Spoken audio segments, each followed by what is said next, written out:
The aerial skill set has become so important in the modern game, so it's important no matter what position you play, you add it to your toolbox. So it's appropriate that today's skills test is attacking the contestable high ball. This is where we're going to be looking at it, catching it at the highest point with arms extended rather than cradling, although we do have that option. So let's have a look at a few of those cues and constraints. Now the three cues focus on dissecting parts of the body here.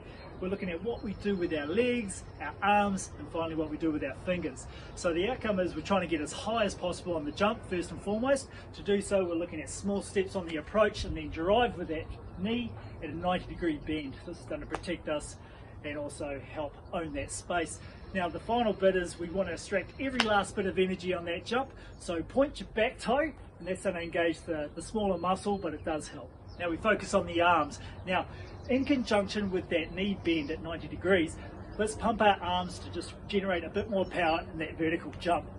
And as we're swinging those arms, we're looking to extend them as high as we can with the outcome of catching the ball at the highest point of the jump. Now, our fingers are really important as well. We're looking at using our W's with our thumbs, and we're actually looking to use our W's to look through them at the ball. Now, to maintain a really strong profile in the air, we're looking at attacking up and at the ball.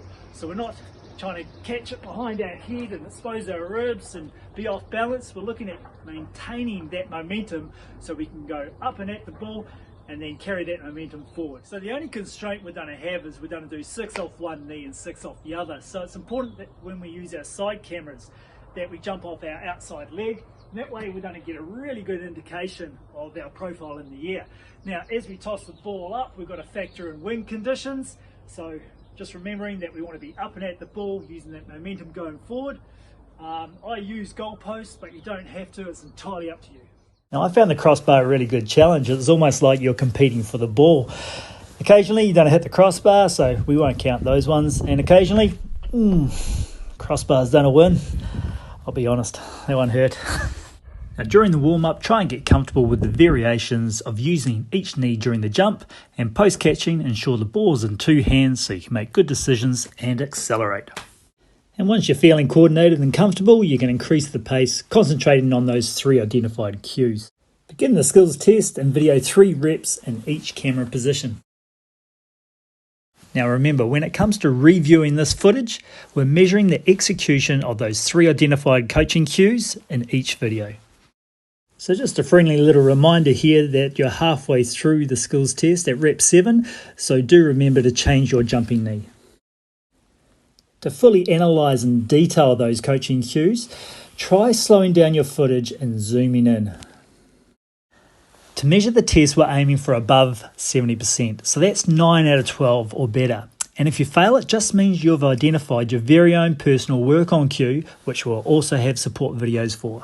To help with your self-awareness, pick one video where you're not happy with your technique and pinpoint it to a particular technical cue. Then the question remains is, how do you plan to address and improve your personal work on cue?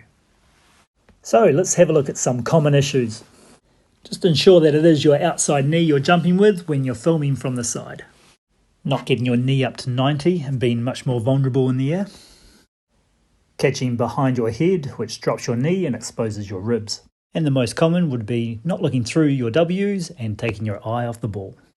Be really decisive with your thumb or pinky W's. Footwork's key in windy conditions, but if you have to change to your pinkies, a cradle variation might be better.